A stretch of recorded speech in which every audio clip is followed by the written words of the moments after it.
नमस्कार, आप हैं एनवन लाइव हिमाचल के साथ और मैं हूं रूही। अब एक नजर हिमाचल प्रदेश की अब तक की सुर्खियों पर। लव मैरिज का हुआ दर्दनाक अंत। पत्नी ने छिड़का पेट्रोल, सास ने लगाई आग। ससुर व साले ने कमरे से उठा फेंका आंगन में। मंडी के सरकाघाट उपमंडल के सैन बकाटा में अपनी रूठी पत्नी को मनाने के लिए शनिवार शाम ससुराल पहुंचे दामाद की जलने से हुई मौत। मामले में अब एक आया नया ट्विस्ट। अब पुलिस को मृतक नवीन कुमार का मिला है सुसाइड नोट, जिसमें उसने अपनी पत्नी पर लगाए हैं कई गंभीर आरोप। सुसाइड नोट में हुआ खुलासा कि पत्नी के घर में ना रहने और उसके व्यवहार से नवीन था बेहद दुखी। साथ ही बताया गया कि नशीले पदार्थों का भी नवीन करता था सेवन। शिमला से 30 किलोमीटर दूर धामी में हर साल की तरह इस साल भी सोमवार को लगा पत्थर मार मेला। करीब 300 साल पुरानी मान्यता के तहत दो समुदायों के बीच जमकर चले पत्थर।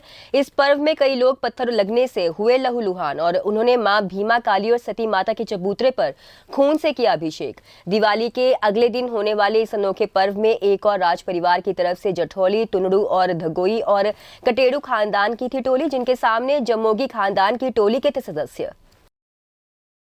हमीरपुर में लगातार चिट्टे और चरस के सेवन के मामले सामने आने के बाद अब शिक्षा विभाग ने की है बड़ी पहल। हमीरपुर जिला में अब नशे से युवा पीढ़ी को बचाने के लिए छात्र छात्राओं के स्कूलों में ही करवाए जाएंगे ड्रग टेस्ट। जिला स्वास्थ्य विभाग की ओर से स्कूलों के नोडल अधिकारी को ड्रग्स अब्यूज डिटेक्टिंग किट के बारे में प्रदान की जा रही है जानकारी।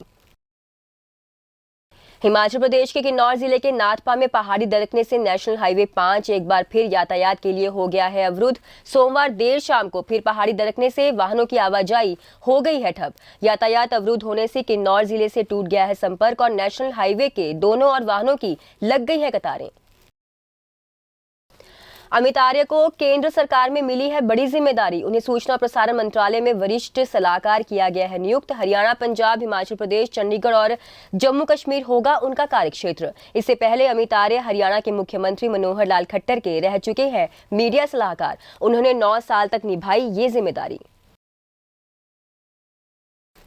बीड़ बिलिंग के बाद अब धर्मशाला का नरवाना बनने जा रहा है हिमाचल प्रदेश का एक और पैराग्लाइडिंग डेस्टिनेशन। सोमवार को paragliding accuracy pre world cup का हुआ आगाज।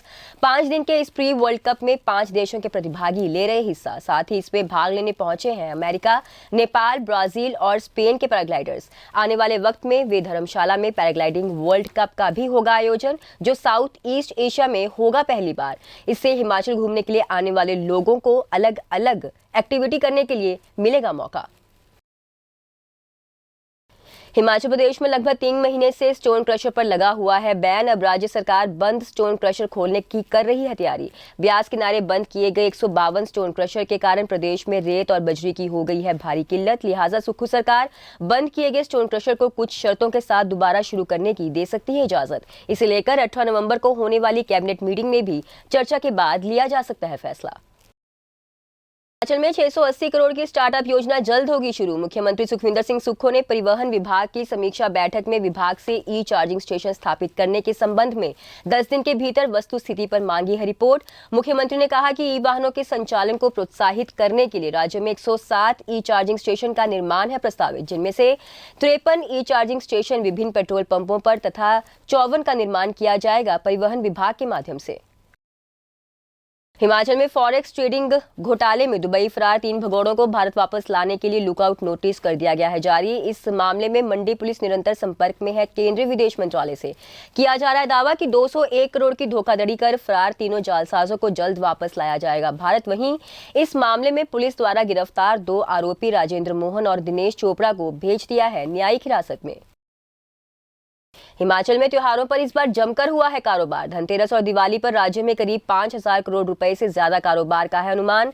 अच्छा कारोबार होने से बरसात के कारण मंदी के दौर से गुजर रहे व्यापारियों के खिल उठे हैं चेहरे। बड़ी बात यह कि प्रदेश के लाखों व्यापारियों से अप्रत्यक्ष एवं प्रत्यक्ष रूप से जुड़े हुए हैं कई लोग। अच्छे कारोबार से व्यापारियों पर निर्भर 5 लाख परिवारों के लिए भी शुभ रही दिवाली।